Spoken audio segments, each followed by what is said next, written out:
Well, good morning. Here we are Friday morning, and I'm going to rotate this thing around just a little bit, and I'll tell you a little bit about how I get to where I decide I'm in a good place on this. This is where we are back over on this far right-hand side, and I've taken a few pieces to add to this section, and this section was right there. And the top I've still left, not done because I've not set the branches in, and that's because the crown isn't here, but the crown is in the area, and I'm going to pick it up tomorrow, the crown and the base. So then I'll put the crown on, and then we'll be putting work on them all the way up to the top. So anyway, I took a few pieces off the right-hand side of that section. In other words, if you went out past to the right there, you would end up over here because we're going in a big circle. 5 sections, right? 1, 2, 3, 4, 5. 5 sections. So I took a few pieces off this section here and just added them along this line right here. And then I decided, well, I really don't want to go on across to the right, and that would be from left to right, because I prefer to work from right to left. Now, this is just my way. I've never had any instruction on how to do this. I'm sure other people do it. Well, I know everybody does it a different way. I'll explain to you why I'm doing this particular lamp this way. I've done numerous lamps, and I've done them all more or less. I kind of change as you go. You learn. Things work better. Some things didn't work as well, so you kind of change your mind about how you're doing it. Anyway, what's working for me is that when I get the glass in a place, let me turn this around. Look under here how I have this. I've got these two, I think those are 3/4 inch, 2 3/4 inch steel bars, and they just sit right under the edge of that form, and therefore the form is kind of locked. And then because this is kind of a rubber mat here, this extension here, which ultimately fits right into the top of this vise, will allow the lamp to go around and around at different angles so I can solder to it. And I can remove, when I get ready to come up to the top of this thing up here and work on the crown and the branches, then all I'll do is just unscrew this apparatus here. And because I have this fitting here on a wooden 3/4 inch wooden board that's been screwed to the form, then it's recessed to the extent that I can set the form down flat, and therefore I'll be tall enough, or it'll be low enough that I can work on the top of this thing as I go around. So there's a method to all the madness, and I could set it in the vise right there and spin it around if I wanted to, but that would have it, and then I could set down like right here, and would be right in front of me. But I prefer to have it up here real close so I can see exactly what I'm doing. Now, let me explain to you how I set these and how I fit these. This is not the way everybody should do it. This just works for me. And like I say on a lot of my stuff, this is my method. Somebody else's method is different. I'm not saying theirs is better or worse. This is just how I do it.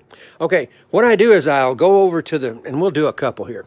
I'll go over here, and I don't expect these to fit just like a glove yet. They'll fit pretty good, but not that great. Okay, here's one that goes right there. Now, if it doesn't fit the way I want it to fit, I'm not going to worry about it right there. Now, that's not too bad. That's where you can see it. Not a horrible fit. It does need a little bit of work, but we're not going to worry about it because I like to work from right to left. So I don't want to come over here and start trying to fashion these pieces to maybe grind a little here or there to get it to fit exactly the way I want if I haven't set up the area in this side of it to work. So it's easier, to my way of thinking, to come from right to left, fit these pieces. Now, once I get a piece to fit the way I like it, then I foil it. And that's a signal to me that that piece, here's a piece right here that, yeah, in fact, I probably left that last night because got tired and wanted to stop. And let me show you what I'm trying to do here. This piece there fits relatively well along here, along there, there, a little bit tight right here, and a little tight right there. Well, what are you going to do about that? Well, if you push it up, it gets too close to here. So that's going to need to be a little bit of grinding right there, and maybe a touch right there. All right. The reason that I'm doing that and giving this space here is I want that solder joint to be relatively the same, more or less, over the lamp. Now, there will be some difference. The solder joint right there would be a little bit wider than it would be right there. You know, it's handmade. That's not a problem. And what I'm looking for here is I would prefer, this is just my way of thinking, I would prefer that this solder joint be a little narrow rather than wide and larger. Reason for that is, in my way of thinking, this thing is, the solder joint or the lines are certainly visible. They'll be visible at this width. They'll be plenty visible as the lamp is backlit with the bulbs that go in it. But what I'm really looking for here is a lighter matrix. And the reason for that is that the less of foil or the less solder I have between these pieces, now certainly you don't want to go too far, but the less solder I have in them, then I get more color or more light through the lamp and consequently through the colored glass. And I think if you can think about this the way I'm looking at it, many years ago when camera phones first came out, maybe the pixels were down relatively low. I don't know, 2 or 3, 4 pixels. Well, the pictures were, you know, we were taking pictures with camera phones some years ago, but they weren't as good as they are now. Well, what's the difference? Well, now they've gotten this, the camera phones up to huge numbers of pixels so that the lines between, now if you were able to take a camera phone picture and blow it up, you would see that it's just a lot of dots of color. The more of those dots that are in a smaller area, the more color that you're actually able to see. So that's kind of my way of looking at this. The more of the glass that I can expose, the more color that the lamp has. And so what I'm looking here, and this is just me, but what I'm looking for here is a high degree of pixels, more color. And certainly the matrix is there. You'll see it. The lines are there. I think they're quite visible. If I turn this lamp is on my picture that I was put on my Facebook page here just a day or so ago. So the lines are there. I like them a little narrower than wider. There, I keep turning around looking for that book that has the wisteria picture in it. And here is the original drawing that I bought. It's a pattern paper, the original. And they're the lines that are between the pieces of glass. And what those lines are compensation lines for the foil being wrapped around this piece and this piece. That's what those are. So when I cut the pattern out of the Mylar, I cut inside that black line in order to maintain that distance between those pieces.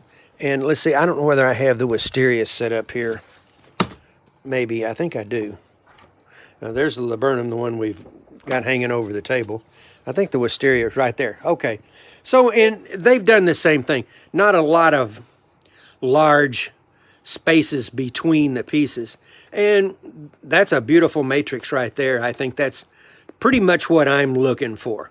I certainly have no issue with anybody that wants them wider.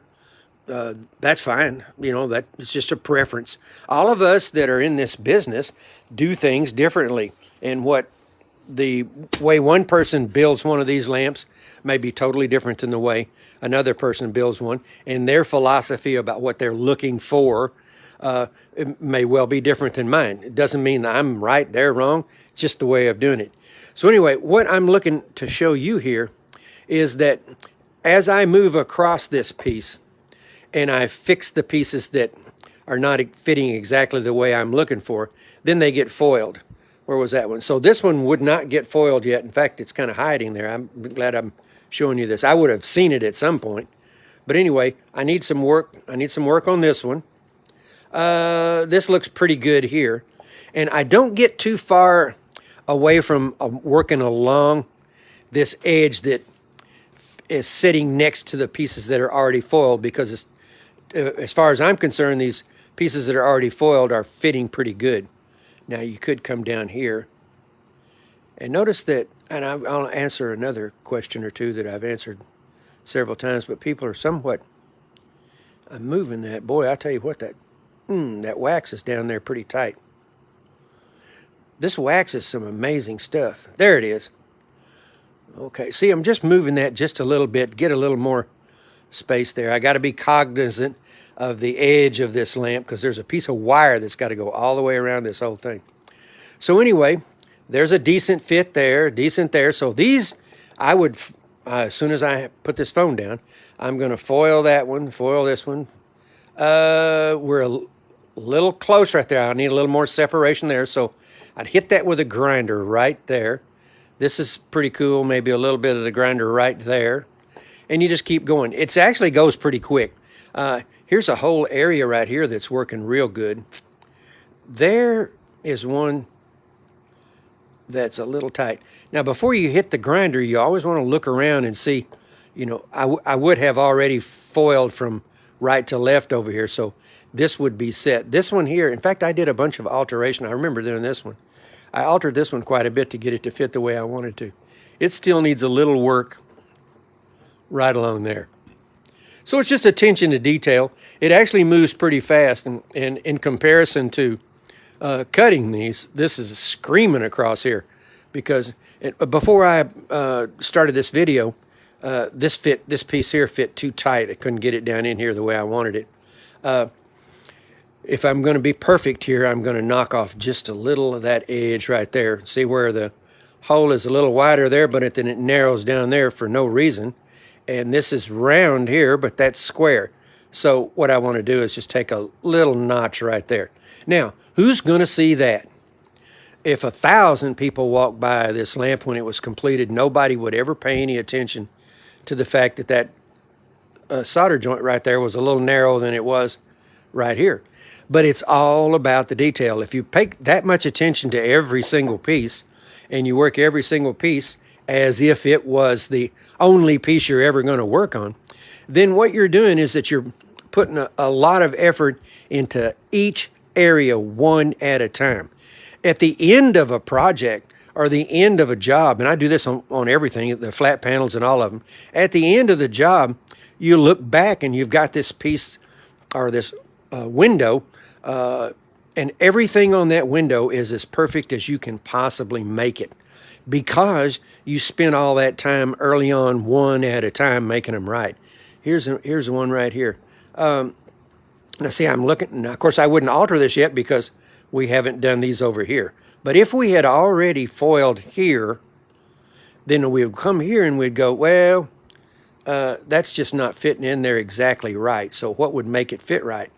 Well, now, oh, isn't that cool? We've got this part of it's right, that part of it's right, but right there it's too close to this right here.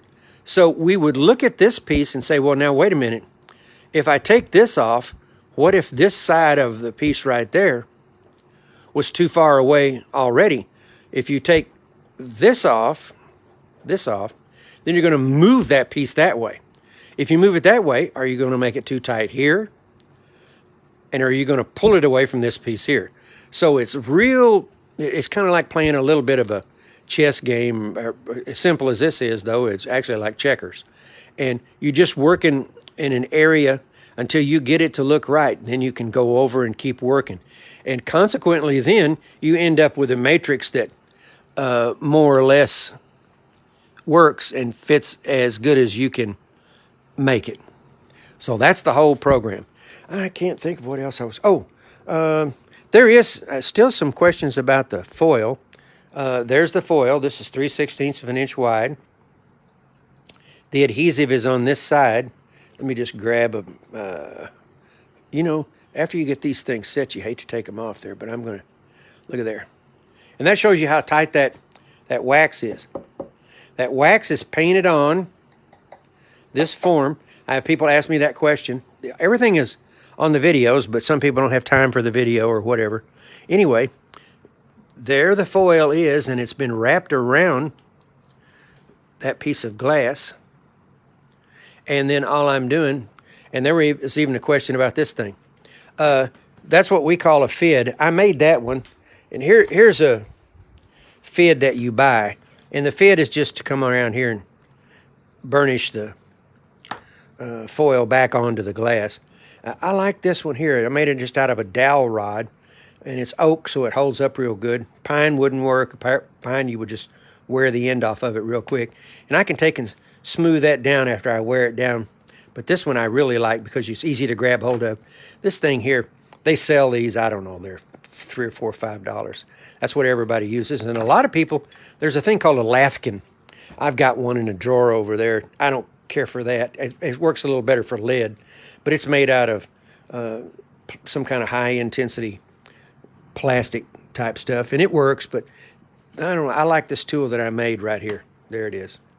And so you can get your hand on it real good. And on a piece like this, a lot of times I'm going to burnish it. I'll just set this on top of it and roll that over, flip it over, piece over, roll the other side, and make sure that I got it around there the way I want it. Then we take this piece. Where'd that go? Right there. Okay, whoop, I'm going to try to put it in upside down. And I'll show you how you put it in. So you just kind of slide it in there. Now it hasn't been, and then if you just go push it down, man, it's on there. You could probably lift this form up with it on there. It's nice and solid. They won't fall off. And now some people tack solder as they go. I used to a long time ago. It's not necessary. I'm going to do the solder and I'll just do it one time. Scott Riggs said that one time. It rang a bell with me. Just do it once. So I thought, well, you know, that's a good idea. So anyway, some areas in here are a little tighter than others. Some a little more open than others. See, now here's one here that needs to move a little. Get where you can see it. So see, it's all kind of about splitting the difference, trying to more or less maintain look at this thing here. Look at all that work right there. Now, that's a little bit wide right there. So what can we do about that? We can pull the top over just a little, but then that opened up this hole. Well, that's not a bad thing because we're a little tight here. So now when I get ready to solder, I'll come in and look at a section that I'm going to solder, for instance, something along these lines right here. And I'll look at this area that I'm going to solder, and I'll just look down there and see, does anybody need a movement? Does anybody need to move over a little bit? I think maybe we're a little kind of dropped into the hole right here a little bit, so we could probably shove this piece here up just a little bit. Overall, you know, I'm pretty happy with it. I understand, and people that have done this kind of work understand that this is I don't know about saying very difficult. I will say this. This lamp certainly has a high degree of difficulty, but it's just a lot of labor. And there's no shortcut, and I've said this before. See, like I'm in here pulling that piece down just a little bit, but see, I created another hole right here. All right.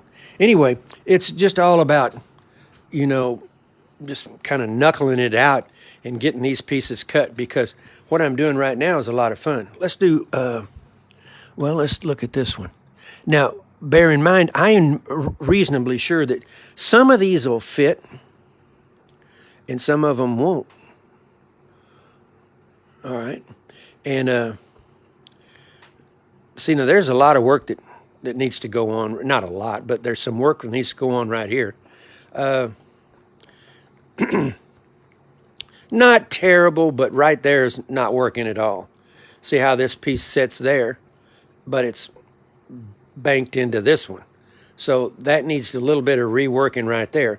But before you did that, you'd want to see what does it look like in respect to this piece, because this one's got some potential to not fit well at all. All right, so, and that's not a big deal. I end up grinding, I said this, about every 10th or 12th one. And like I said, now there's one that's not fitting. Okay, now why does it not fit? the scalloped out area right here, if I set that down in there, then I've got a pretty big hole right here. So we don't know, but do we need to move that over a little bit? Okay, now we're bumping into this, so we need to take the edge off that. It could be here that this is a little too far this direction, and that's going to depend on, oh, here we go, this thing here needs to flop over. So we wouldn't want to take much off of here and slide it that way, because we're going to pull ourselves away from this. So anyway, that's what goes on here, piece after piece. And generally I'll get about, like I said, 10, 11, 12 of them down, and they'll look pretty good. And I'd set that one in right now. Now, not permanently, but it's just sitting there. Then I'll come along this line up here, get up in right here.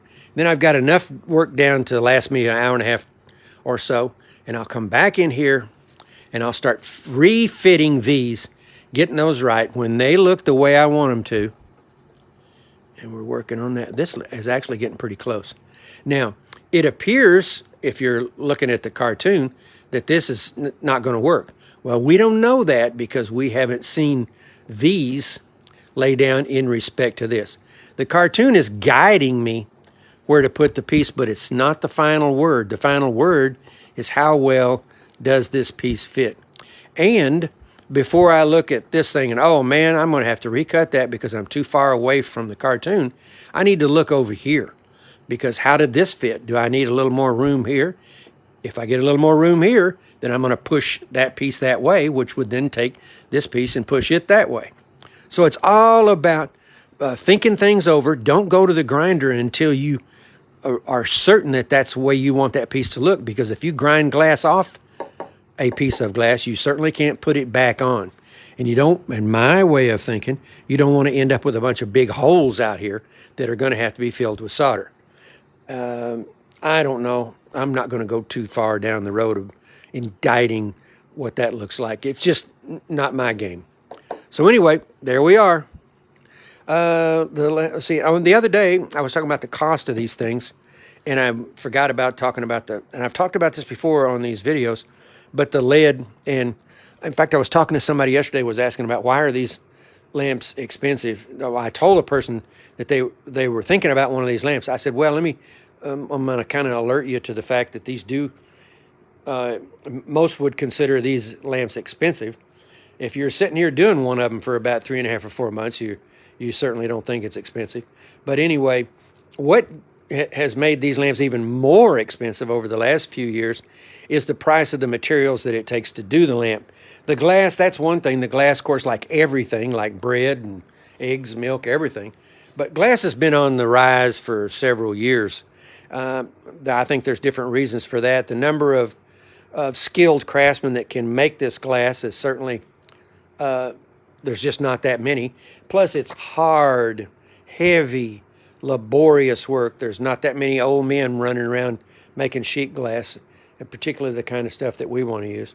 But anyway, in respect to the lead, or the branches, these branches I have setting out in front of each section, and this is this branch set for that section. And as I've said before, I couldn't set them because I don't have the crown yet. It's in St. Paul, Minnesota right now, and I'll pick it up tomorrow. But anyway, so I was not able to set the branches. But anyway, let's talk about the branches. There are 4 branch sets for each section. Since there's 5 sections, there would be 20 branch sets. And here's a set right here. And that goes, oh, every time I try to figure out where this stuff goes, I get lost. Here we go. That section goes right there. Okay. 20 of these branch sets cost me, I think it was $538. So, well, I said, wow, geez, that's awfully expensive. It is, but if you're trying to make a lamp that's a reproduction of the original, then you need to get as much of the good quality material together that you can to make a lamp that looks as close as possible to the original, and it has a high level of skill in it. And so you pay the price to get these good parts, and I'm happy to pay it. That's $538. Then the base, and this is common knowledge on those of us on Facebook that make lamps and make windows and stuff. We're always talking about the price of this lamp or that lamp. And in fact, there's people that buy and sell these lamps on Facebook. Not the lamps, but the bases and crowns and stuff like that. Well, the base, and oh, Genius, I don't know why you closed that book. Let me show you the base. I will have, look at that. There's a real accomplished stained glass artist in the Minneapolis area. His name is Paul Feller, F-E-L-L-E-R. And if you'll watch my page, you'll see his name come back and forth across my page once in a while. He is really skilled, and he built, that's a Tiffany original right there, and he built one that I swear looks just exactly like it with all the skill and required to get, and I believe he did this in zinc as I recall. But anyway, just an outstanding job. This guy knows what he's doing. He's very sharp, and he's on my page. He's got his own page, so shout out to Paul. So anyway, there's what the base is going to look like, the one I'm going to get. Very, very similar to that. That base and the crown cost me $3,267, I believe, for the base and the crown. I say, well, wow, you can imagine what the lamp cost. Well, you have to have all the right stuff to do the best work. And I can't even imagine standing here for 3.5 months working steady on this thing and then putting some knockoff pewter junk base on this thing. It just doesn't make any sense. So you're going to use, if you're going to put this much effort, hundreds of hours. I'm assuming that when I get done with this, I'm going to have 400 hours in it. But when you get, or more, if you're going to put that much effort into this thing and you've got enough skill to do this, and you're generally doing highly skilled work, then you're not going to, you shouldn't, cut corners with, some cheap crown, cheap base. It just doesn't make any sense. That'd be like in the Ferrari factory in Italy. They're building Ferraris, and then they put slip a Volkswagen engine in it. No disrespect to Volkswagen, but Volkswagen and Ferrari are two different things. So this is all handmade, all hand done with the finest materials that I can find. And there is no shortcut, zero, none, anywhere. And I do that with all of my stuff. I never look at any project and figure out a way to do it cheaper. I'm just figuring out a way to do it better. Anyway, I'm going to dive right back into this thing. I should have a real good day today. I'm going to go 3 days on this. I do have to stop tomorrow to go get the base and crown, and I'm excited about that because however far I get with this thing along this edge here, I'll go ahead and drop the crown in the top of it so I would prefer to have the crown in here and then finish a section at a time. Oh, one other thing, I was talking to my sister about this, my younger sister. The reason I went, like I said, 1, 2, 3, 4, 5. The reason that I went into section 5 first and began to mount it on the form was that I wanted to clear this section off this light table and then say, well, why did you go to section 4? The reason I went to section 4 is I wanted to clear it. As soon as I get the crown and clear that off, I'm going to swing that light table back this way. And that means that section 3 here and section 4 will be like right here. And I can just pick up section 4. And then I've got section 3. It's going to be right by me. Then when I get those 3 sections cleared off the light table, I can move that light table out of the way and then take sections 1 and 2, bring that light table over here, switch it around, and have it in a good spot for me. Right now, this is working. I'm just leaning across the table, picking the pieces up. So this works. And what you're trying to do with a workstation is you don't want to be running all over the room trying to get parts to do this job. So if you look, a little bit cluttered. I don't know. I'm not worried about it. I've seen studios a lot more cluttered than this one. And then there's D. Carter Ray, whose studio looks like a operating room. Man, there's organization, and then there's D. Carter Ray, and it's just fabulous. Her room, her studio. Anyway, I'm sitting here in an area, just this circle right here, and I have this little chair, little stool, and I'll sit right here and foil a piece or two, then stand right back up, mount it, take one off, come back. If I need to get to the grinder, I actually, if I didn't use this computer, I might put the grinder right here. But I like where that computer's sitting, because I listen to music on there and news and all that kind of stuff. So anyway, this is how it's done. This is how I'm doing it. I want to say again, I'm certainly not stepping on anybody's toes. However, a person wants to build this thing and mount this and what they're looking for, I'm all for you. If you've got the chops to do one of these, I don't think anybody should criticize you because you're not doing it the way they're doing it. That's the beauty of being an artist. We're kind of doing our own thing. And I listen to other people and figure out how they're doing what they're doing. And if somebody's doing something that impresses me and I think it's better than what I'm doing, man, I'm gone that direction in a minute. I've changed my mind on work a lot based on what somebody mentioned to me. And I want to say this one last thing. Some years ago, or maybe only a year and a half, 2 years ago, I got into a real ornate 4 rows Celtic cross. I have videos of building that thing. And in fact, that Celtic cross is a gorgeous piece of work.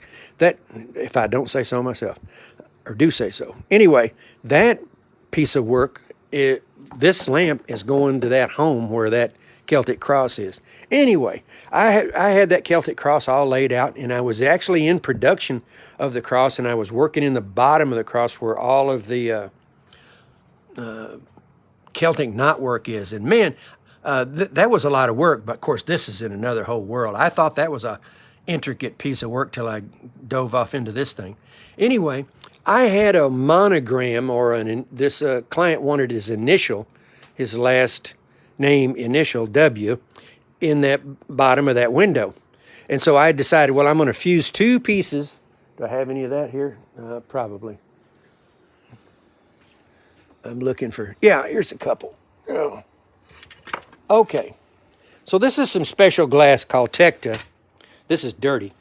But anyway, I had the drawing laid out, and it was a big square, maybe a 10-inch by 10-inch. And I just penciled a W into my drawing, and then I was building the glass all around it. And I decided, well, I'm going to take 2 pieces of this Tecta, this 1/8-inch glass, and I'm going to fuse or melt those 2 pieces together, which then gives me a 1/4-inch piece. And that square piece was going to be down in the bottom of that window. Well, somebody, and I can't remember her name, some woman said that she didn't like the square W down in the bottom. You know, I don't think that looks good. It doesn't work with the bottom of your window. And so I thought, wow, you know, that's kind of gutsy. You know, I mean, I'm about halfway know what I'm doing, and where's your work? You know, and I kind of took offense to that for a second. And then I thought, oh, what do you know? I mean, that was kind of rude to think that way. But anyway, because I was happy with the design, I was happy with the way it looked. So anyway, I went downstairs and was on my other computer, and I was sitting there thinking, hey, you know what? I'm going to go up and look at that, because I actually read the remarks on my computer downstairs. I didn't have this computer up here. So I went back up here and looked at it, and where I had that 10-inch square and all that Celtic knotwork around it, I thought, she's right. That doesn't look right. And so I changed that square to a circle and changed the whole complexion of the window, made the whole lower bottom of that window really look good. And I thought, there you go. There you go. So what I'm getting at and what I'm trying to say is here, if you know nothing about stained glass, you don't know anything about designs, you don't know how we do this, you don't know the first thing about it, that's fantastic, because you're looking at that thing in a way that I would never look at it.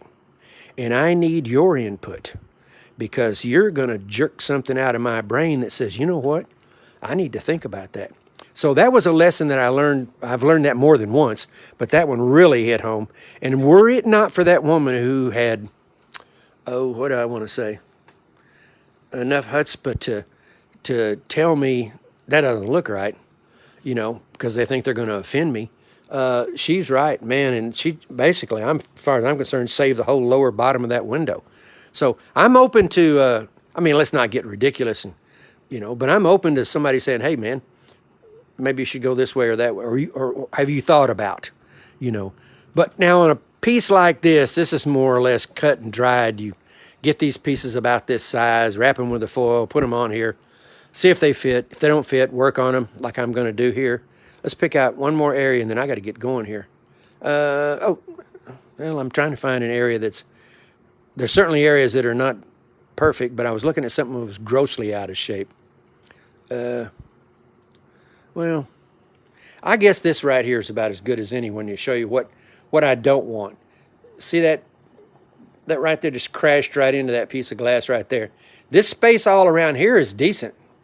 That's too close right there. That's too close there, and consequently that's a little bit too close there. This thing actually needs to be cocked a little bit. Now we're getting a little closer to right. Okay, now we still need a little off there and a little bit right there and a little bit right there. And that'd make that perfect. In fact, I'm going to do that right when I hang this phone up. So I think I've covered everything I wanted to cover. Not an excuse. I did want to talk about how the cost of the parts for this thing. And all these lamps now, the bases are all out of sight, expensive. But what you're buying here, there's, you know, I don't know of any younger people that are pouring themselves into building one of these things. So maybe we'll jerk somebody loose and they'll take off and get started on learning this craft. It's been good to me. Anyway, thanks everybody for your attention, and I will get back to you. You know what? Tomorrow's Saturday. I get that base and stuff in here. I think that base is going to look so good. I'll come back. I'll work all day today here and get more of this done. And then tomorrow we'll have, yeah, we're coming across there. Look at that. Tomorrow I'll have something to show you, in particular with the base and the crown. I'll probably set the crown tomorrow, so we'll look at all that on the video. And then I'll talk to you about some things that have to be done to the crown before it can actually be an integral part of the lamp itself. Well, thanks again. Be sure and ask your questions. If you've got something to say, if something doesn't look right, let me know. Maybe I missed it. Bye now.